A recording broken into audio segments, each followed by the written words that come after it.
Our second guest of honor for this conference is Professor Dr. Muhammad Akram Chaudhary, who is a well-known scholar, author, speaker, and education administrator. Dr. Akram Chaudhary did his MA in Philosophy from Government College, Lahore, MA in Arabic from Punjab University, Lahore, PhD from Al Qura University, Makkah, and University of Glasgow, United Kingdom. Moreover, as a Fulbright scholar, he did his postdoc at the University of Colorado, Boulder campus, and University of Tucson, Arizona, USA. He is an alumnus of both religious madrasa and Western education.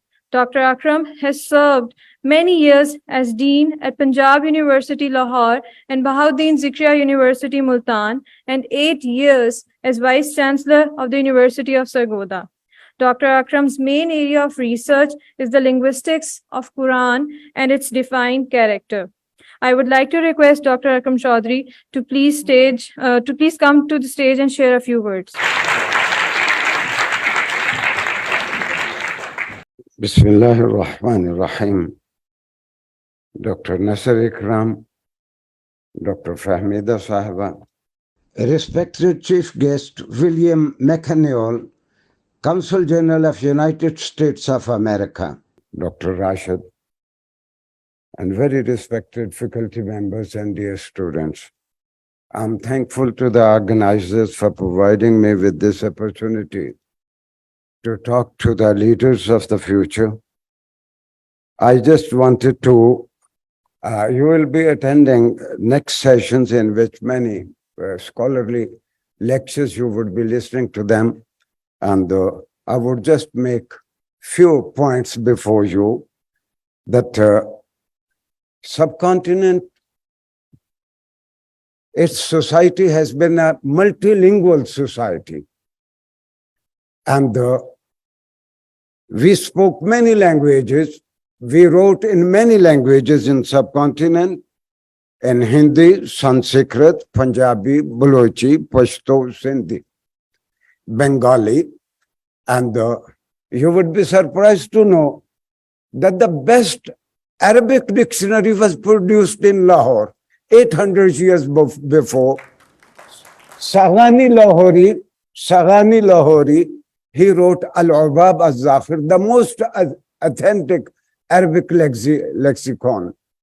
And 1150 years before, Balazuri came to Multan. Balazuri, he's a great historian and he wrote Futuhul Buldan. 1150 years before, he says that in Multan, I was with the elites and I saw them. They are speaking very good Arabic. They are speaking very good Persian.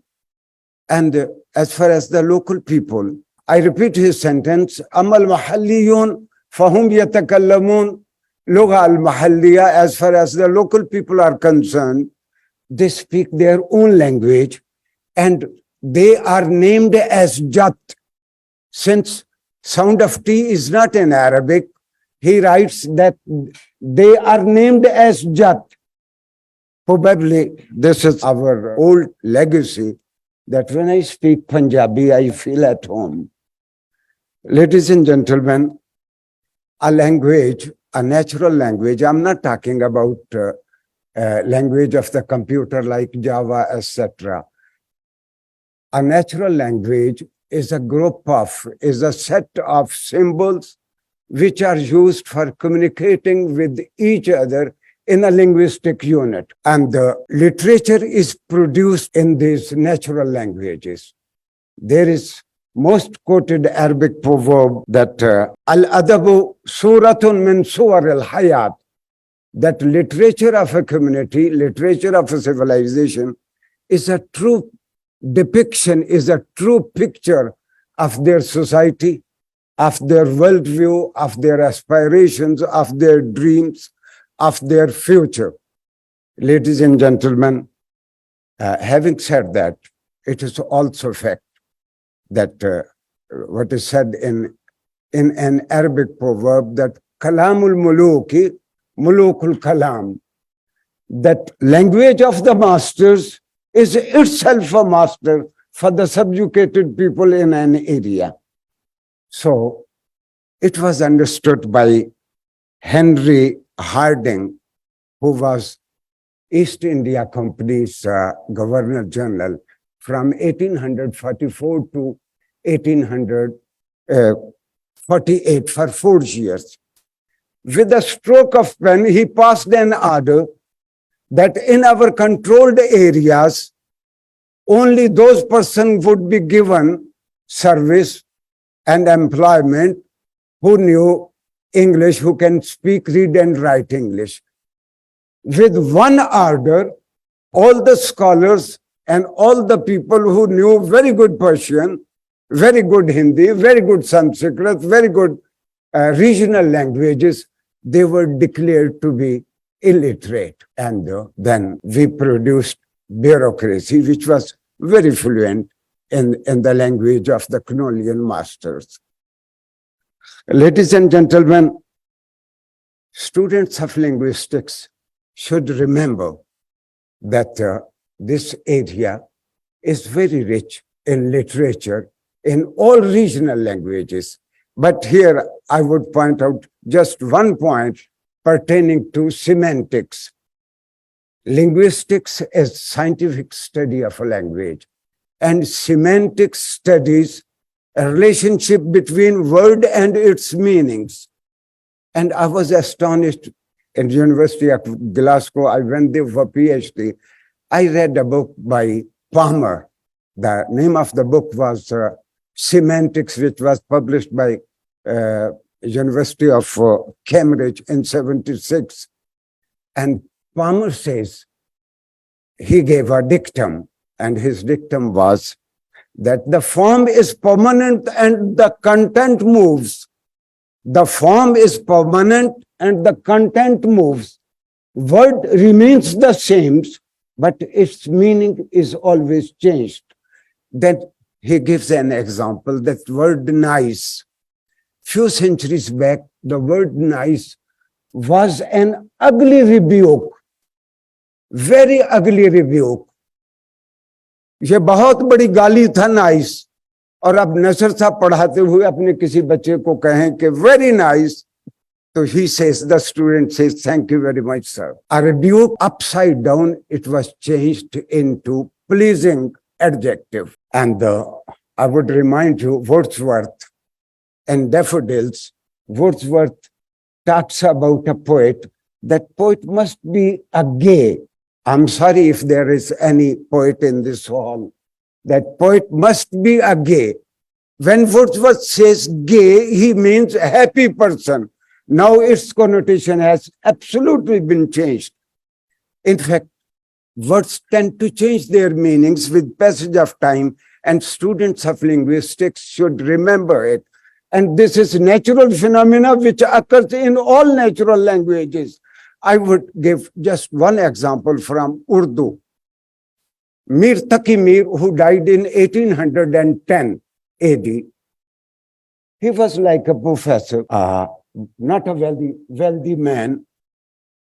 In monsoon, in heavy rains, his house collapsed. And Nasir Kazmi from Lahore, 40 years before, published Kulliyat-e-Mir, collection of Mir's poetry. There is a verse, there is a poem, Hajafdar Khana Khud, style of his own house. And there is a verse, Mir says, Mir ji is tarah se aate hain, Mir ji is tarah se aate hain, goya kanjar ke hi ko jaate hain. This ugly word, 2 centuries before, conveyed very positive, very admirable meaning, and now it is repulsive rebuke. And the last example, I would say, that how semantic extension takes place, it is Chaucer. Chaucer talks about a lady who married for 5 times or 6 times. And he designates that lady with an adjective, worthy lady.